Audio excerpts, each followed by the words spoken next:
வேண்டியவர்களாகிவிட நானும் என் கணவரும் மட்டுமே உன் வெறுப்புக்கு ஆளாக காரணம் என்ன?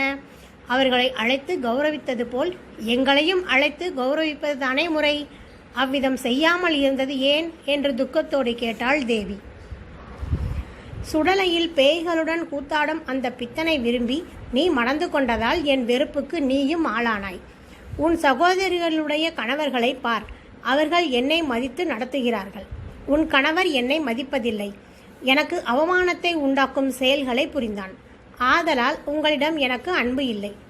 என்னை மதிக்காத உன் கணவனுக்கு இந்த யாகத்திலே அவிர்ப்பாகமும் கிடையாது. நீ இங்கு வருவதையும் நான் விரும்பவில்லை. திரும்பி போய்விடு என்றான் தக்ஷன். அந்த வார்த்தைகளை கேட்டதும் தேவியின் உள்ளம் கோபத்தால் குமுறியது. கண்கள் சிவந்தன.